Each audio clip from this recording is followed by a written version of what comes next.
this video, guys, I'm going to take you guys back down memory lane. And I'm going to explain to you guys the formula on how to recover after hitting rock bottom from narcissistic abuse. Okay? So, you were in a relationship with a narcissist. You didn't know it. You didn't know it. And you might have even felt there were certain things off with this person that you were with, right? But you thought you could help them. You thought things would get better, and they didn't. They got worse. And before you know it, you got discarded. Things happened. And you hit rock bottom after the narc abuse. You were found. You got love bombed. Then you started to get devalued. And they started throwing backhanded compliments at you and started calling you down, started calling you names, started doing everything that's going to bother you, because that's what they do. They want to literally shake you up. That's what a narcissist wants to do. They want to fluster you. They want to get you shook. They're so ignorant. Some of the things they say, it baffles my mind. How they could be that low to say something like this. And the reason why they can do this is because they are that low already. That is the truth. And that is the type of person you're dealing with. So, once you hit rock bottom, after the love bombing, devalue, discard phase. After the discard phase, that's when you hit that rock bottom. So once you're there, basically everything that you had, everything that was good about yourself, every little thing is gone. Your wits about yourself is gone. The love that you had for yourself is gone because you gave it all to them, because they stole it. Because they like to feel that. Because they can't feel it themselves. They can almost feel you. That's the only time they can feel love, is when they're receiving it from somebody else. That's why they always have to attach to somebody else. Because they can feel it when you give it to them. They just don't know how to give it to themselves.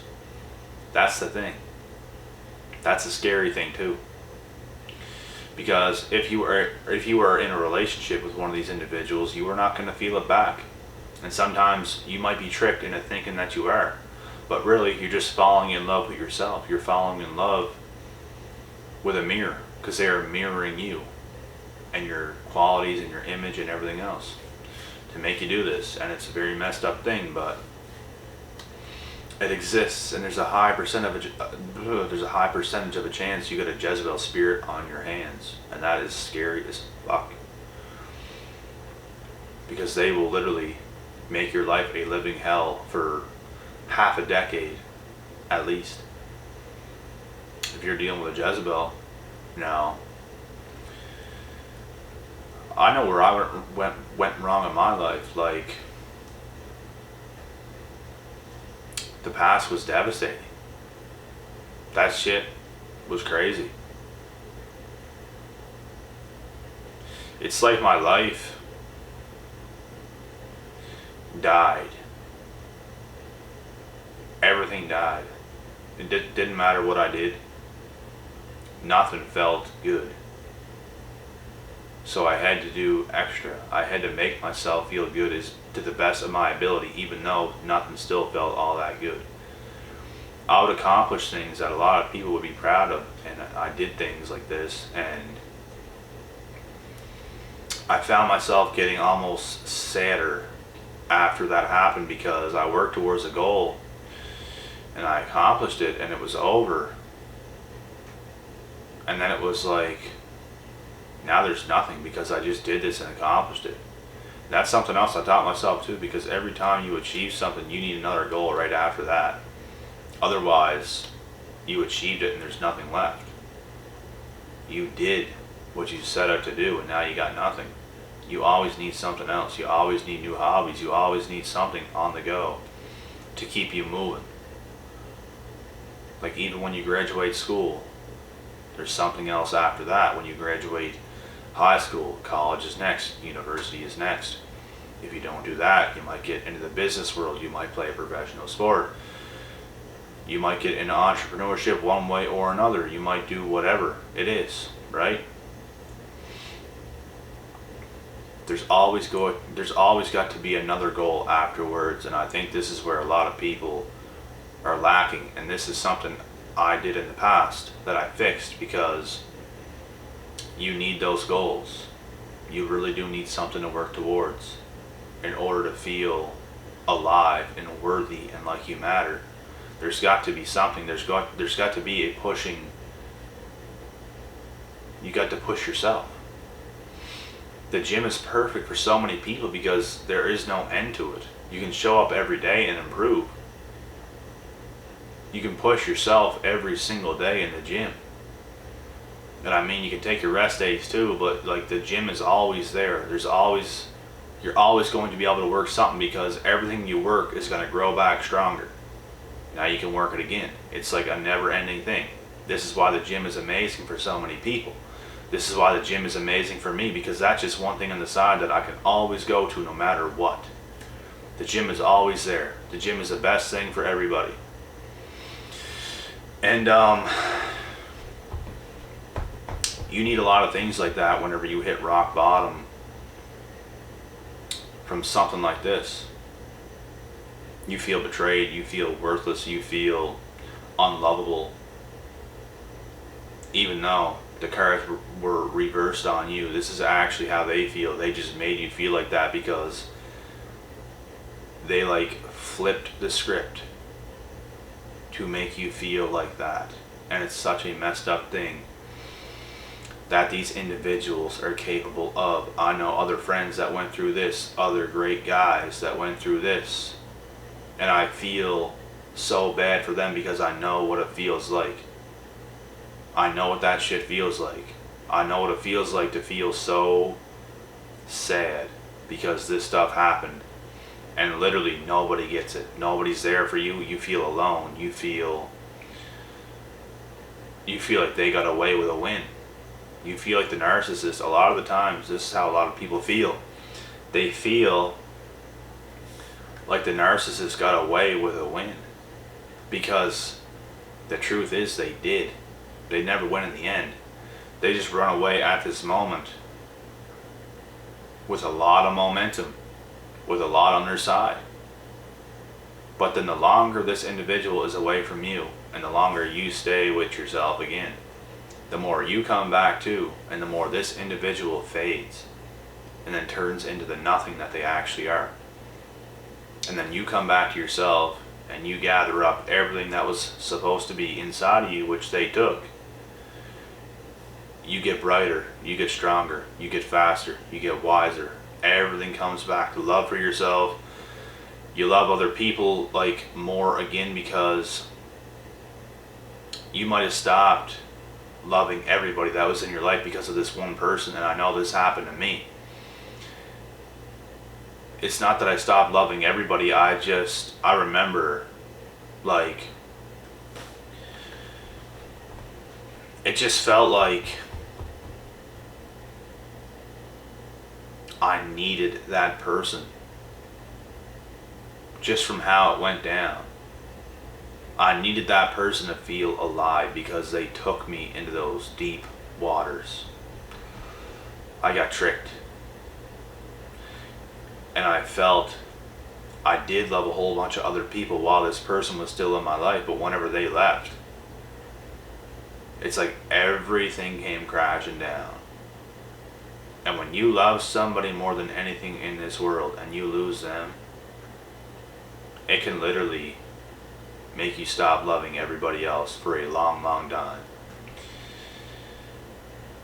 And that happened to me, and I'll never forget what that felt like. It's not a good feeling. It sucks. It fucking sucks. That's what rock bottom feels like. I still had a lot of things at this moment that I did not care about. I didn't care about money. I didn't care about shit.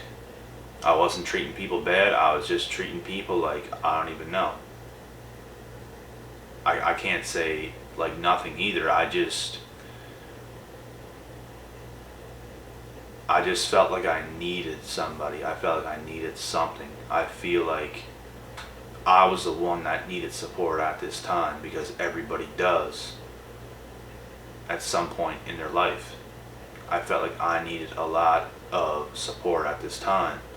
I don't have it in me to be given to everybody else and to be doing a whole bunch of things for everybody else, because of how I felt at that moment. I felt I needed love. I felt I needed to feel like I mattered and I cared.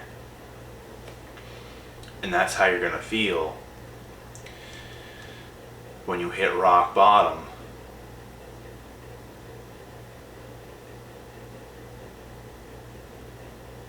From a narcissistic relationship, and it sucks.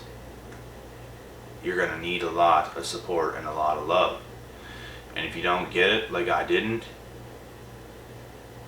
you're gonna have to get the strength to pull it out of yourself. I remember isolating myself, being up in the middle of the night by myself, watching YouTube videos, motivational videos, all videos like this, watching them and crying, and literally going outside and like running down the street, running a long ass distance and coming back home and just feeling like an animal, eating healthy food, getting right, getting myself back alive. Like, this is not going to defeat me.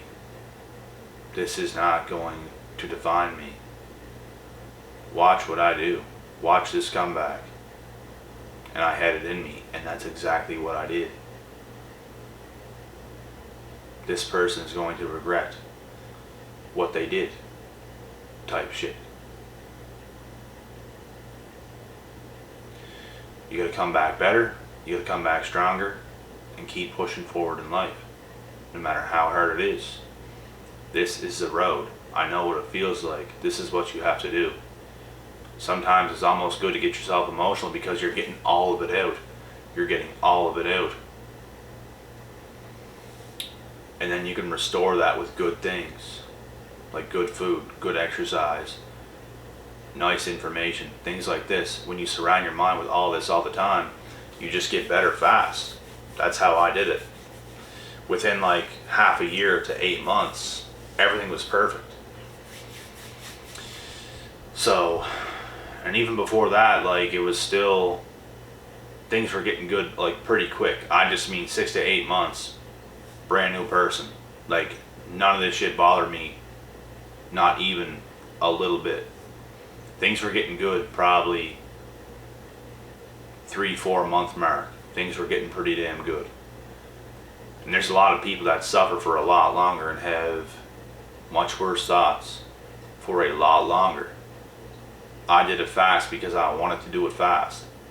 Just the type of person that I am, I'm always capable of achieving something extremely quick. That's how I always was in life. This is what I did when it came to this. This is what I do when it comes to everything. I can go tunnel vision and put that work in on whatever needs to be fixed, and I don't leave things in the back burner to be fixed. When a problem occurs, I fix it immediately, and that's how I roll. So you guys know what you just need to do. And I'm going to cut this video short. And I'll be back tomorrow, guys, with some more videos. Until next time, peace out.